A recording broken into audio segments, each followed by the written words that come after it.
Bonjour à toutes et à tous et bienvenue une fois de plus sur la chaîne Chris Yapi TV. Aujourd'hui, nous vous proposons de décrypter ensemble la capture des chefs du M23, une stratégie efficace ou un acte désespéré. La République démocratique du Congo, RDC, a franchi une étape significative dans sa lutte contre l'insurrection à l'est du pays en annonçant une récompense de 5 millions de dollars pour la capture de 3 des principaux chefs rebelles. Les individus ciblés sont Corneille Nangaa, Sultani Makenga et Bertrand Bisimwa, dirigeants du M23, un groupe armé qui contrôle une vaste région riche en minerais. Une crise humanitaire aggravée par l'avancée du M23. Les offensives du M23 ont entraîné le déplacement de centaines de milliers de personnes, exacerbant la crise humanitaire déjà critique dans la région. Le soutien présumé du groupe par le Rwanda et d'autres puissances mondiales, dont les États-Unis, selon certaines allégations, soulève des questions sur les véritables enjeux du conflit. Corneille Nangaa, autrefois à la tête de la Commission électorale nationale indépendante de la RDC, est désormais leader de l'Alliance du fleuve Congo, une coalition incluant le M23, illustre la complexité du paysage politique congolais par son évolution d'homme politique à chef rebelle. De leur côté, Sultani Makenga et Bertrand Bisimwa, figures centrales du M23, ont joué un rôle clé dans les récentes offensives du groupe. Une condamnation à mort et une escalade des conflits. Les 3 chefs rebelles ont été condamnés à mort par contumace en 2024 pour des accusations de terrorisme, signe de la fermeté du gouvernement congolais face à l'insurrection. Le M23, qui avait émergé en 2012, a repris en puissance à la fin de 2024, bénéficiant du soutien présumé du Rwanda. Le groupe a conquis des villes stratégiques, dont Goma et Bukavu, provoquant des milliers de morts et un déplacement massif de population. Le contrôle du M23 ne menace pas seulement la souveraineté de la RDC, mais met également en péril la stabilité de toute la région. L'ONU et le gouvernement congolais accusent Kigali de soutenir militairement les rebelles. Un rapport des Nations Unies révèle que 4000 soldats rwandais combattraient aux côtés du M23, une affirmation que le Rwanda dément officiellement, arguant qu'il ne fait que protéger ses intérêts en matière de sécurité. Des exactions et une crise sécuritaire. Les exactions du M23 sur les civils sont particulièrement alarmantes. Récemment, 130 patients ont été enlevés dans 2 hôpitaux de Goma, accusés d'avoir des liens avec l'armée congolaise ou des groupes paramilitaires locaux. Ces actes violant non seulement les lois humanitaires internationales, mais sèment également la terreur et l'incertitude parmi la population. La montée en puissance du M23 a aussi conduit à des évasions massives de prisonniers profitant du chaos ambiant. Résultat, une recrudescence de la criminalité et une insécurité croissante dans la région. Une réaction de la communauté internationale.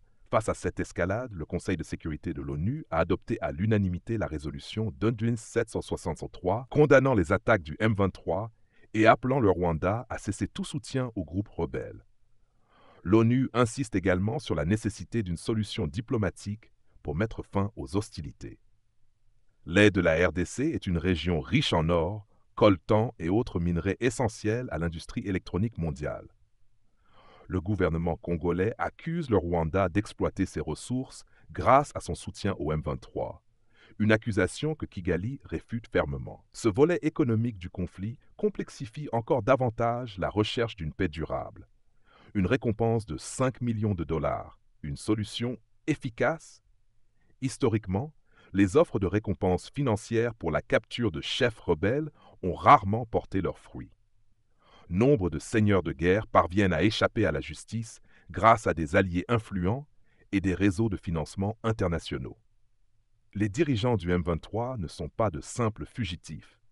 Ils évoluent au sein d'une structure politique et militaire bien organisée, leur assurant une protection solide.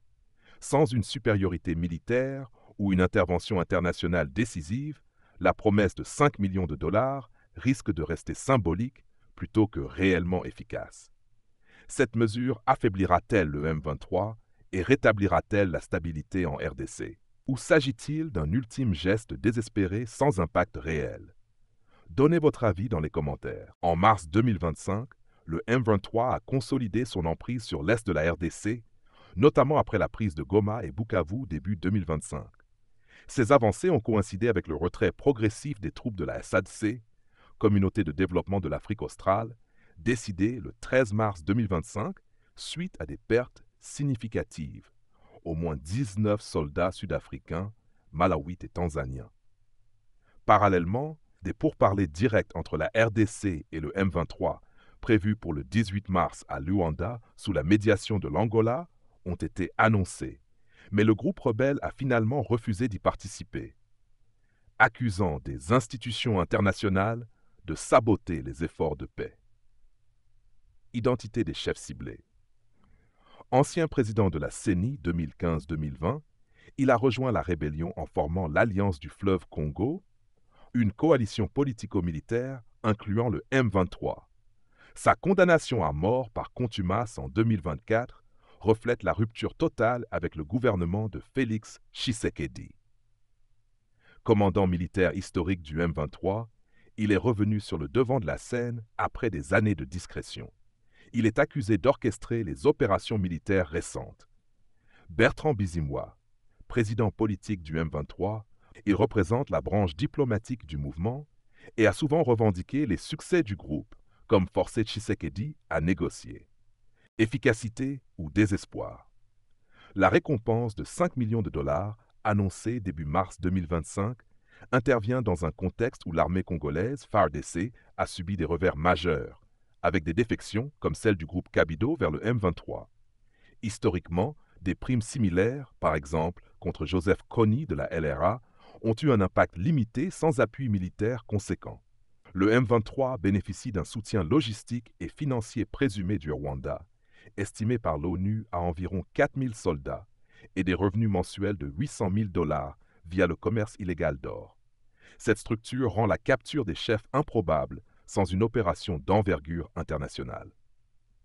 Enjeux économiques et régionaux. L'aide de la RDC abrite des minerais stratégiques, cobalt, lithium, coltan, convoités par des puissances mondiales.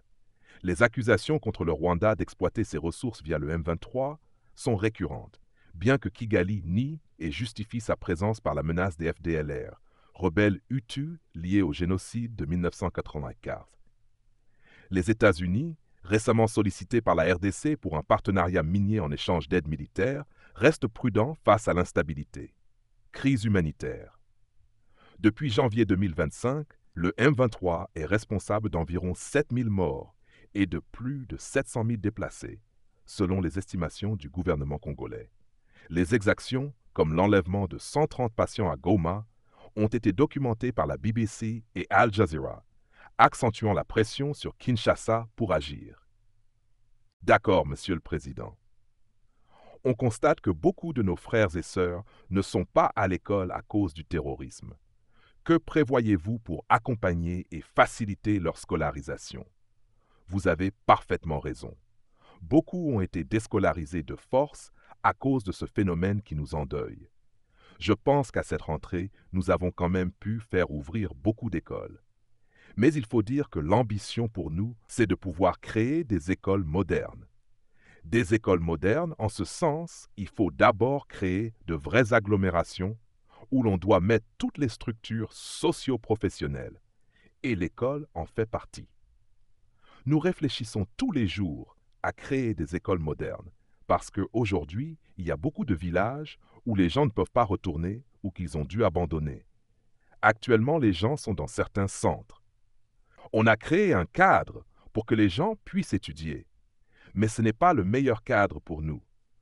Donc, nous souhaitons faire retourner les gens dans les grands centres, mais nous souhaitons créer des écoles modernes, c'est-à-dire où les enfants peuvent s'épanouir.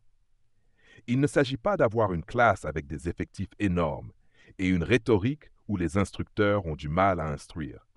Sinon, cela existe déjà. Nous avons mis un certain nombre de conditions, mais l'objectif, c'est de vraiment construire des écoles modernes. Cette année, on a pu construire quelques écoles dans certaines villes.